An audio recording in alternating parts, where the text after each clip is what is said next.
हमने अहमदाबाद की आपको ग्राउंड रिपोर्ट दिखाई, कैसे एम्बुलेंस की कतार लगी हुई है, पेशेंट्स के लिए बेड नहीं है। और सिर्फ अहमदाबाद की नहीं है, अमूमन देश के कोने कोने से ऐसी तस्वीर आ रही है जहां एम्बुलेंस की लाइन लगी हुई है क्योंकि बेड्स नहीं है, ऑक्सीजन नहीं है, पेशेंट एम्बुलेंस में रहने को मजबूर है। जी हाँ, स्टेट्स का क्या हाल है, इसको जानने के लिए छत्तीसगढ़ के स्वास्थ्य मंत्री टीएस सिंहदेव साहब हमारे साथ जुड़ गए हैं। सर, बहुत स्वागत है आपका इंडिया न्यूज पर। ये तो नहीं पूछूंगा कि आप कैसे हैं, अच्छे हैं कि नहीं है, क्योंकि हालात बताते हैं कि शायद सब कुछ अच्छा नहीं हो रहा है, देश में, राज्य में सब कुछ ठीक नहीं है। छत्तीसगढ़ में इस वक्त ऑक्सीजन की सप्लाई क्या है? क्या आपको भी ऑक्सीजन की दिक्कत आ रही है? छत्तीसगढ़ ऑक्सीजन प्रोडक्शन में सरप्लस स्टेटों में है जी, और हमारी जो आज की आवश्यकता है वो कुल प्रोडक्शन से कम है। लेकिन आने वाले दिनों में इस प्रकार से केस अगर बढ़ते गए तो हमारा खपत जो है हमारी वो डबल हो सकती है, फिर भी वो टोटल प्रोडक्शन के मात्रा के अंदर ही होगी। सर, जो तस्वीरें अमूमन दिख रही है, लोग परेशान हैं। छत्तीसगढ़ से भी वो तस्वीरें आई जहां बेड्स नहीं मिल रहे थे, लोग परेशान थे, पेशेंट परेशान थे। क्या स्टेट्स की अगर बात करें, सेंटर की बात हम बाद में करेंगे, स्टेट्स की बात करें तो क्या आप लोग का भी आकलन नहीं था कि इतनी जबरदस्त वेव आ जाएगी, इतना ज्यादा पैंडेमिक फैल जाएगा, ये स्थिति हो जाएगी? क्या इस टाइप का आकलन राज्यों का नहीं था? जी, आप मेरा व्यक्तिगत आकलन ऐसा हो पाया।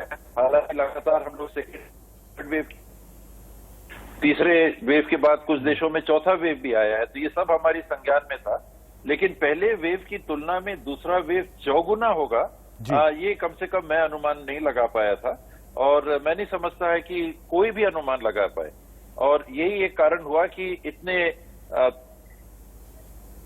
मजबूती से या इतने ताकत से हमको इस कोरोना ने मारा है, चौगुनी ताकत से मारा है, उसके लिए हम तैयार नहीं थे। हमने रैंप अप की थी फैसिलिटीज, पहले दौर को देख के जो कमियां थी उसको रैंप अप जरूर किया था, लेकिन ये चौगुने विस्तार के लिए, इजाफे के लिए हम लोग तैयार भी नहीं थे। और अब एक संघर्ष चल रहा है व्यवस्थाओं को बनाने का। सर, एक चीज की बहुत आप कह सकते हैं शिकायत आ रही है कि चाहे वो ऑक्सीजन सिलेंडर्स हो, रेमडेसिविर हो, फेबीफ्लू हो, दवाइयां हो जो कि कोविड से रिलेटेड है, उसकी ब्लैक मार्केटिंग बहुत हो रही है। उसको रोकने के लिए आपने स्टेट में क्या किया है? इसमें एक तो कुछ वस्तुओं को, कुछ इंजेक्शंस को फूड एंड ड्रग्स डिपार्टमेंट के माध्यम से ओवर द काउंटर सेल बंद किया है कि जो वस्तुएं जाएंगी ये सीधे अस्पतालों को जाएंगी। और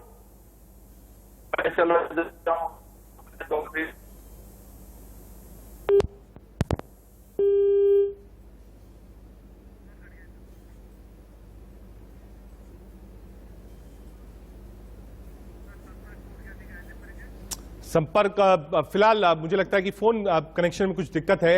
हम वापस कोशिश करेंगे कि कैसे टीएस देव साहब से जोड़ा जाए।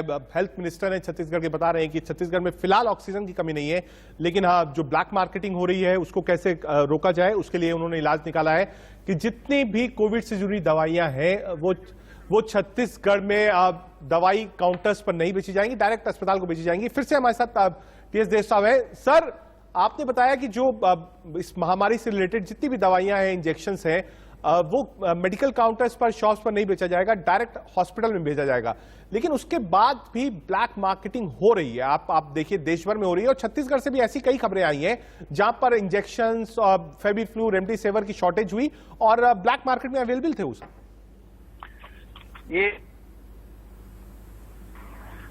बात हल्की हो जाएगी। हम लोग कॉलेज में पढ़ते थे, पिक्चर देखने जाते थे, हाउसफुल का बोर्ड लगा रहता था, लेकिन बगल में टिकट मिलती थी। तो ये कुछ पैरेलल ऐसी व्यवस्था बन जाती है कि जब किल्लत होती है तो ऐसे भयावह स्थिति में भी लोग उस प्रकार की कालाबाजारी करने से हिचक नहीं कर रहे हैं।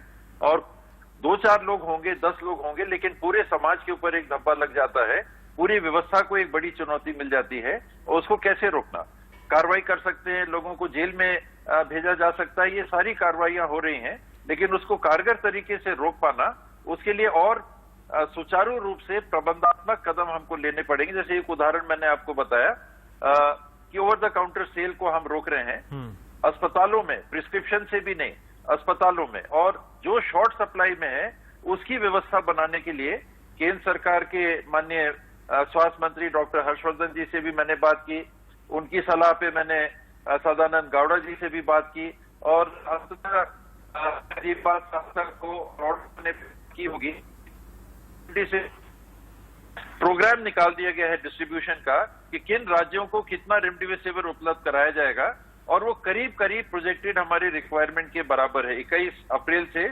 30 अप्रैल के बीच में उदाहरण के लिए हमको 48,250 5 कंपनियों से रेमडेसिविर मिलना है। इन्हीं से हमको प्राइवेट अस्पतालों की भी आपूर्ति करनी है और इन्हीं से सरकारी तंत्र की भी आपूर्ति करनी है। तो जैसा मैंने बताया, इसका डिस्ट्रीब्यूशन सिस्टम से भी और सरकारी तंत्र से भी ओवर द काउंटर नहीं होगा। ये सीधे अस्पतालों में जाएंगे, किस अस्पताल में कितने पेशेंट्स हैं उनकी हम जानकारी रखेंगे और उनकी आवश्यकता के अनुसार जिनको जरूरत होगी उनको ये उपलब्ध कराएंगे। सर, वैक्सीनेशन ड्राइव को लेकर आप क्या मानते हैं? क्योंकि अब 1 तारीख से 18 साल के जो कम लोग हैं उनको भी वैक्सीन प्रोवाइड की जाएगी। सारे ऑप्शंस दिए गए हैं, आप सरकारी हॉस्पिटल्स में जा सकते हैं, प्राइवेट में जा सकते हैं। वैक्सीनेशन ड्राइव को लेकर आपका क्या मानना है कि जब 18 साल से ऊपर के लोगों को वैक्सीन लगने लगेगी तो क्या उसका एक इफेक्ट मिलेगा कोविड से लड़ने में हमें? निश्चित रूप से मिलेगा। अगर आप देखेंगे तो मैं आबादी को 40-40-20 में मान रहा हूं। 40% 18 साल से नीचे, 40% 45 साल से 18 साल के बीच में और 20% 45 साल से ऊपर। तो आपने 20% आबादी को पहले टारगेट किया वैक्सीनेशन ड्राइव में। और जो मैंने आंकड़े अभी एक आध जिले के, अपने जिले के मैंने आंकड़े संकलित करवाए, उसमें ये जानकारी मिल रही है कि कोरोना से पॉजिटिव मरीज जो पहले बड़े आयु वर्ग में ज्यादा आ रहे थे वो कम आ रहे हैं और 60% से ज्यादा वो 40 साल से नीचे के आयु वर्ग में आ रहे हैं। तो इसका एक मतलब ये दिख रहा है कि वैक्सीनेशन का कुछ न कुछ प्रभाव पड़ रहा है, क्योंकि लगभग सबको ये वैक्सीन लगानी है। और दूसरी तरफ जो वैक्सीनेशन ड्राइव चलेगी 45 साल से नीचे 18 से 45, ये इसकी व्यापकता निर्भर करेगी वैक्सीन की उपलब्धता पर। जितना देश में निर्माण हो रहा है, वर्तमान में 7 करोड़ हो रहा है, पहले ये 7 करोड़ वैक्सीन 20% आबादी को लग रही थी। मान लें कि उसको हमने पूरा कर लिया, अब ये 7 करोड़ वैक्सीन 40% आबादी को लगेगी। ये प्रोडक्शन भी रैंप अप जब होगा तो वैक्सीनेशन की दिशा में, सबको वैक्सीनेशन की दिशा में हम स्टेज बाय स्टेज ही आगे बढ़ पाएंगे। एकाएक सबको वैक्सीन लग जाए ये संभव नहीं है, क्योंकि वैक्सीन अभी निर्माण उतनी हमारे यहाँ नहीं हो रही। सर, बार बार ये बात उठती है कि सेंटर और स्टेट मिलकर, आप कह सकते हैं एक जॉइंट एफर्ट है कोविड से लड़ने के लिए। तो सेंटर से जो असिस्टेंस की आप मांग कर रहे थे, जो आप चाहते थे कि मदद मिले सेंटर से, क्या वो पूरी मदद कोविड से लड़ने के लिए आपको मिल रही है? उदाहरण के लिए रेमडेसिविर का देखिए, हमको वैक्सीन बिल्कुल नहीं मिल रही थी कि जो फैक्ट्रियां जिन प्रदेशों में थी उन प्रदेशों के गवर्नमेंट के प्रतिनिधियों ने फैक्ट्री के बाहर बैठ के पूरा ब्लॉकेड लगा दिया था कि हम दूसरी जगह नहीं जाने देंगे। इसका इस्तेमाल हमारे राज्य में होना चाहिए। जो आपने अभी शुरू में मैं देख रहा था ऑक्सीजन के बारे में बताया कि इसके ट्रांसपोर्टेशन पे रोक ना लगे, ऐसा एक फॉर्मूला बनाया गया है, ऐसा एक एलोकेशन किया गया है कि जहां ज्यादा है वहां से कम को मिले। ये होना चाहिए। ये राष्ट्रव्यापी, देशव्यापी, विश्वव्यापी जब महामारी है तो ऐसा प्रबंधन होना चाहिए। राज्यों को आप विश्वास में लीजिए और एक प्रोग्राम बनाइए कि ये आपके यहाँ सरप्लस है, ये आपके यहाँ डेफिशिएंसी है, तो सरप्लस से जिन राज्यों की डेफिशिएंसी है वो सामान वहां जाएगा और जिन राज्यों के पास ऑक्सीजन सरप्लस है वो ऑक्सीजन यहाँ जाएगा। तो इसके लिए केंद्र सरकार ने कुछ कदम जो रेमडेसिविर के संदर्भ में लगाया, थोड़ी सी कंफ्यूजन है उसमें। 25 पर उनने आधा ओपन कर दिया है, आधा सरकार के लिए किया, चलिए, लेकिन कुछ तो प्रबंधन हुआ। यही रेमडेसिविर के साथ होना चाहिए और ये वैक्सीनेशन के साथ होना चाहिए कि कुल 7 करोड़ अगर निर्माण हो रहा है तो किस राज्य को कितना मिलेगा। पहले तो केंद्र सरकार आधा लेगी, आधे में जो शेष आबादी 45 साल से ऊपर की है उनको लगेगा, तो 3.5 करोड़ वैक्सीन महीने की वहां चली गई। अब कुल 3.5 करोड़ वैक्सीन बची जो शेष 40% आबादी को लगनी है। तो रैंप अप प्रोडक्शन और डिस्ट्रीब्यूशन एक पारदर्शी तरीके से, न्यायोचित तरीके से। सर, प्रधानमंत्री ने जो संबोधन दिया था उसमें कहा था कि लॉकडाउन जो है वो सबसे लास्ट ऑप्शन होना चाहिए। हालांकि हमने देखा है झारखंड में, राजस्थान में, दिल्ली में लॉकडाउन लगाया जा रहा है। आपका अपना क्या मानना है? क्या अगर चेन को तोड़ना हो तो लॉकडाउन मस्ट है, बिना उसके आप चेन को नहीं तोड़ सकते? क्योंकि छत्तीसगढ़, बिहार, ये वो स्टेट है जहां पे माइग्रेंट लेबर्स भी बहुत है। लॉकडाउन का अनुभव पूरे विश्व ने किया और कुछ देश जिन्होंने व्यापक पैमाने पे लॉकडाउन लगाया था वो थे चीन, भारत और अमेरिका। ये कुछ बड़े देशों की मैंने बात आपके सामने रखी। अलग अलग देशों ने अलग अलग प्रयोग किए। किसी ने लॉकडाउन लगाया ही नहीं, किसी ने आंशिक लगाया, किसी ने कुछ अलग प्रबंधन किया। हमारा जो अनुभव था कि लॉकडाउन के समय तो हम प्रबंधन अपनी जो कमियां थी उसको पूरा करने में सफल रहे, लेकिन कोरोना के चढ़ाव को हम सितंबर महीने में रोक नहीं पाए। अर्थात लॉकडाउन उसका हल नहीं है, ये एक चीज सिद्ध है। लेकिन दूसरी तरफ 5% से ज्यादा अगर पॉजिटिविटी आ रही है तो आप समझिए कि खतरे की घंटी बज गई। 3 से आप नीचे जाओ। सर आपको 1 मिनट के लिए रोकूंगा। इस वक्त एक बड़ी खबर आ रही है। ऑक्सीजन सप्लाई पर प्रधानमंत्री नरेंद्र मोदी ने बैठक करी है। पीएम ने अफसरों और मंत्रियों को निर्देश दिए हैं बिना रुकावट राज्यों तक ऑक्सीजन पहुंचे। यह कहना है प्रधानमंत्री नरेंद्र मोदी का। ऑक्सीजन ट्रांसपोर्टेशन में तेजी लाई जाए, एक जगह से दूसरी जगह तेजी से पहुंचाया जाए और कहा है कोई दिक्कत नहीं होनी चाहिए। दिल्ली के मुख्यमंत्री अरविंद केजरीवाल ने, आम आदमी पार्टी ने सवाल उठाया था कि वहां से जो कंटेनर्स आ रहे थे, जो टैंक्स आ रहे थे ऑक्सीजन के, उसको रोका गया है।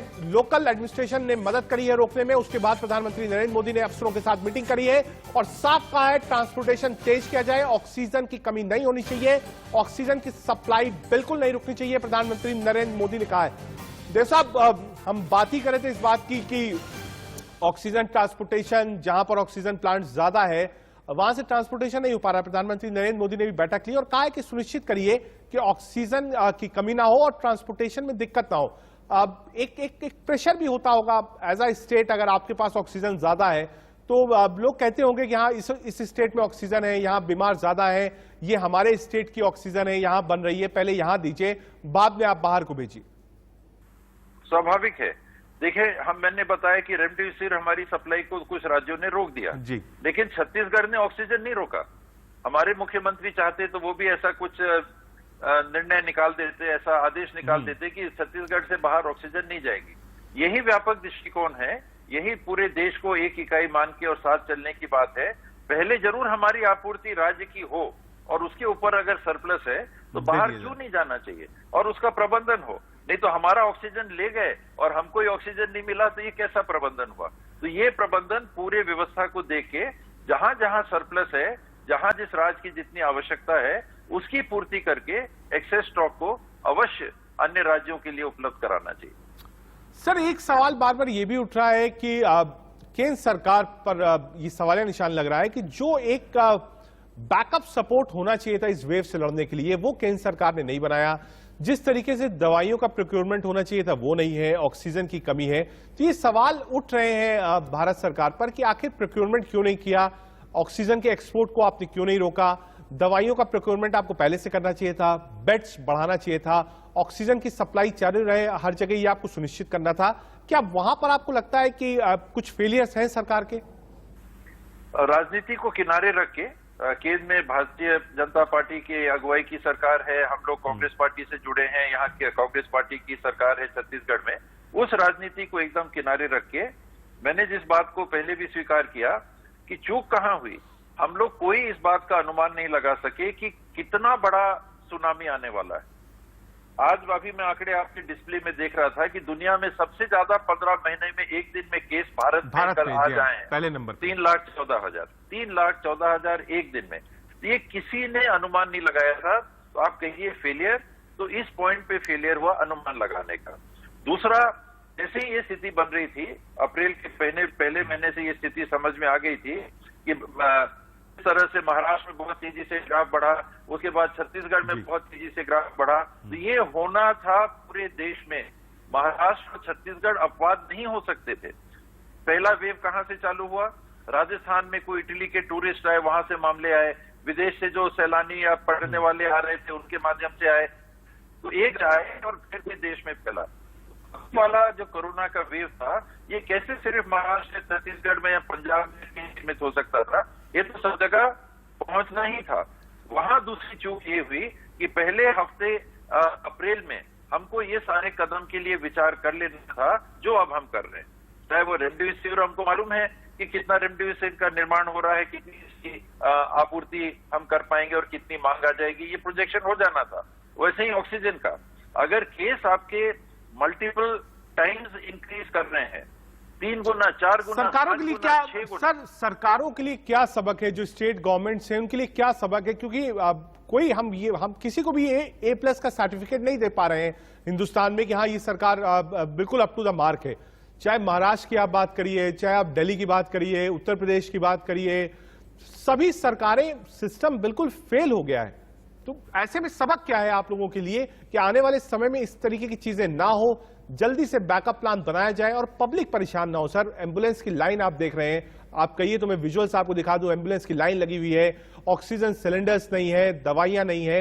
जनता सरकारों को चुनती है, चाहे वो राज्य हो, केंद्र हो, इसीलिए चुनती है कि ऐसी मुश्किल घड़ी में कम से कम सरकार साथ में हो। अगर सरकार और सिस्टम भी बिल्कुल बेहाल हो जाएगी तो किस बात की सरकार? सर, सबक हमको अगर इसे लेना है तो बार बार ये दुनिया में अलग अलग प्रकार की बीमारियां हमको झकझोड़ रही हैं, हमको जागने के कह रही हैं, ये नहीं करेगा।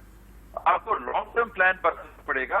इस स्थिति का इंतजार करके अगर की बात करें कि किसी भी स्थिति में तैयार नहीं पाए जाएंगे। ये दुनिया के बड़े से बड़े, विकसित से विकसित देशों को हमने देखा कोरोना के समय कि सबको घुटने टेकने पड़े। इटली बेस्ट इंफ्रास्ट्रक्चर हेल्थ का माना जाता है, अमेरिका बेस्ट इंफ्रास्ट्रक्चर माना जाता है, ब्रिटेन, जर्मनी, सब ने घुटने एक हिसाब से टेके। क्यों? क्योंकि हमको जो तैयारी पब्लिक फील्ड में, हेल्थ के क्षेत्र में हमको करनी चाहिए, हम उसको टालते जा रहे हैं। आपके पास आज चॉइस है, लिमिटेड रिसोर्सेज हैं, आप पहले क्या करेंगे? आप पहले स्कूल बनाएंगे, पहले हेल्थ इंफ्रास्ट्रक्चर बनाएंगे, आप किसी बांध को बनाएंगे, आप किसी सड़क को बनाएंगे, आप नई ट्रेनों को चलाएंगे, आप जहाजों के लिए बंदरगाह बनाएंगे या आप एयरपोर्ट बनाएंगे? आप पहले क्या बनाएंगे? तो मेरे सोच में कम से कम इस सुनामी ने हमको ये सबक तो सिखा दिया। हम लेते हैं कि नहीं, ये अभी भी देखना है। अभी भी हम इस सबक को लेते हैं कि नहीं। हेल्थ इंफ्रास्ट्रक्चर में आपको बड़ा इन्वेस्ट कल नहीं। ये जो 3% की बात आती है जीडीपी की, हम 1.5% नहीं कर रहे हैं। तो कैसे हमारा इंफ्रास्ट्रक्चर ऐसे समय में आपको टिका हुआ दिखेगा, लोगों को सेवा देते हुए दिखेगा? नहीं हो सकता। एक सवाल और जहन में है। स्टेट्स को प्राइम मिनिस्टर ने कहा है और होम मिनिस्टर को भी हमने सुना था कि स्टेट्स चाहें तो लॉकडाउन लगा दें। क्या आपको लगता है ये जो केसेस हैं, जब आप केसेस में नंबर 1 हो गए हैं और सिस्टम फेल कर रहा है, ऐसे में क्या देश को एक और लॉकडाउन की जरूरत है? आपको लगता है अगर आपको चेन ब्रेक करनी है, अपने आप को तैयार करना है, तो देश को एक लॉकडाउन की जरूरत है? छत्तीसगढ़ में तो हम लोगों ने लॉकडाउन लगाया, जैसे मैं बता रहा था 5% वाली बात, 5% से हम 30% पे हैं। हर 100 लोगों का टेस्ट हो रहा है, उसमें 30 लोग पॉजिटिव आ रहे हैं और पिछले 10-11 दिन से लगातार 30% के आसपास छत्तीसगढ़ चल रहा है। तो इस परिस्थिति में अगर लॉकडाउन आप नहीं लगाएंगे, नाम बदल अब लोग रहे हैं, हिचक रहे हैं, क्योंकि लॉकडाउन के बारे में चर्चाएं हो गई, लॉकडाउन ठीक नहीं है, अर्थव्यवस्था को प्रभावित करता है, तो हम कर्फ्यू का नाम ले रहे हैं, हम कंटेनमेंट जोन का नाम ले रहे हैं। सच्चाई ये है कि जब तक हम नाम जो भी लें, लॉकडाउन लें या कंटेनमेंट जोन लें, चाहे कर्फ्यू लें, अगर हमने ये व्यवस्था लागू नहीं की तो इसको आप फिर रोक नहीं सकते। अपने आप जो होना है होगा। सर, एक रोक नहीं सकते। आखिरी सवाल आपसे, और शायद ये राजनीतिक सवाल भी है। पश्चिम बंगाल में सर एक तरफ चुनाव भी चल रहा है, दूसरी तरफ कोविड के केसेस आए हैं, लोग परेशान हैं ऑक्सीजन के लिए, वहां पर प्रचार प्रसार भी चल रहा है। कैसे देखते हैं इसे? ये गलत समय पे चुनाव हो रहे हैं, अगर मैं इस तरह से कहूं, और सबने चुनाव आयोग के लिए कहा। मैं उस हद तक तो सहमत नहीं हूं कि सब चीज चुनाव आयोग के ऊपर ही छोड़ दी जाए। सभी राजनीतिक दल अगर बैठ के चुनाव आयोग के सामने ये पेशकश करते कि आप या तो प्रोग्राम इसका बदलिए, या तो प्रोग्राम आप इसको बढ़ाइए, या सभी राजनीतिक दल ये व्यवस्था करते कि हम बड़ी सभाएं इत्यादि जिससे कि संक्रमण फैलेगा हम नहीं लेंगे, हमारे में वो मादा नहीं है या साथ बैठ के विचार करने की क्षमता नहीं है कि इस गंभीर स्थिति में भी हम ऐसे निर्णय ले सके। लेकिन मैं प्रचार चालू कर दूंगा तो बीजेपी वाले भी करेंगे, बीजेपी वाले करेंगे तो कम्युनिस्ट पार्टी वाले भी करेंगे, कम्युनिस्ट पार्टी वाले करेंगे तो ममता दीदी भी करेंगी। ये जो स्थिति है कि सब अलग अलग उसमें हम चलने लग जाते हैं, उस कारण से मुझे नहीं लगता कि चाहे धार्मिक आयोजन हो बड़े, चाहे सांस्कृतिक आयोजन हो बड़े, चाहे पढ़ाई की बात हो स्कूलों में, चाहे चुनाव की बात हो, ये समय है ही नहीं एक भीड़ को जुटा के काम। शादी में हम कहते हैं कि संक्रमण फैलेगा, शादी में 100 लोग आते हैं, 200 लोग आते हैं, 500 लोग आते हैं, 1000 लोग आते हैं, तो ये सुपर स्प्रेडर इवेंट हम मानते हैं। सुपर स्प्रेडर इवेंट जो है उसको रोकना है। टीएस सिंहदेव साहब, आप हमसे जुड़े, बहुत बहुत शुक्रिया। आपने बताया छत्तीसगढ़ की तैयारी क्या है, आपने यही बताया कि हाँ रेमडेसिविर दवाई की कमी है, जो दूसरे राज्य थे वो आपको नहीं दे रहे, लेकिन आपने ये भी बताया और अच्छी चीज बताई कि ऑक्सीजन जितनी भी सरप्लस है छत्तीसगढ़ के पास वो बाहर दूसरे राज्यों को भेजी जा रही है, और माना कि शायद इतनी बड़ी वेव आएगी इसका अंदाजा में नहीं था। एक छोटा सा ब्रेक, आप देखते रहिए इंडिया न्यूज।